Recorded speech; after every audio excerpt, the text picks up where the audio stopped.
Hello बच्चों, आइए इस प्रश्न को देखते हैं। निम्नलिखित में से कौन सीड हैबिट के विकास के संदर्भ में महत्वपूर्ण माना जाता है? हमारे विकल्प हैं: ए निर्भर बीजाणुत्विद, विकल्प बी है विषम बीजाणुकता, विकल्प सी है हैप्लॉन्टिक जीवन चक्र और विकल्प डी है स्वतंत्र जीवी युग्मकोद्भिद। आइए इस प्रश्न की मुख्य अवधारणा देखते हैं। इस प्रश्न में हमसे पूछा गया है सीड हैबिट के संदर्भ में महत्वपूर्ण जो है वह कौन सा विकल्प है। आइए इस प्रश्न का हल देखते हैं। सबसे पहले हम देखते हैं सीड हैबिट। यह जो सीड हैबिट होती है, उच्च पादपों में, उच्च कुल के जो पादप होते हैं जिसे हम बोलते हैं उच्च पादपों में बीज उपस्थित होना, बीज उपस्थित होना ही सीड हैबिट कहलाता है। इसे हम बीज का प्रतिरूप भी बोलते हैं सीड हैबिट को। जो जो सीड हैबिट होती है वह विषम बीजाणुकता से महत्वपूर्ण संबंधित होती है। मतलब सीड हैबिट के लिए जो महत्वपूर्ण माना जाता है वो होता है विषम बीजाणुकता। विषम बीजाणुकता में विषम बीजाणुकता में हम बोल सकते हैं दो प्रकार की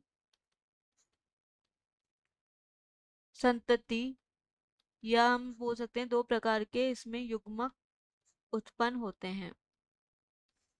इसमें दो प्रकार के युग्मक, पहला हम बोलते हैं नर युग्मक,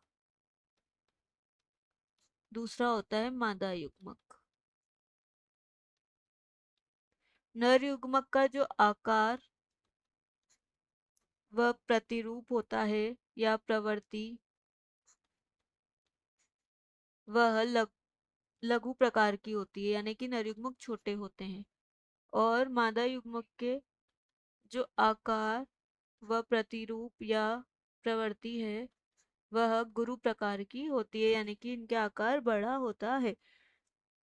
विषम बीजाणुकता का हम उदाहरण लेते हैं। विषम बीजाणुकता मुख्यतः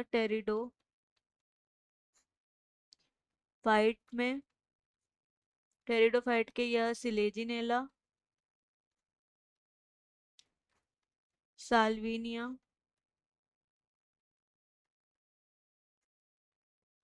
जलीय पादप जैसे साल्विनिया,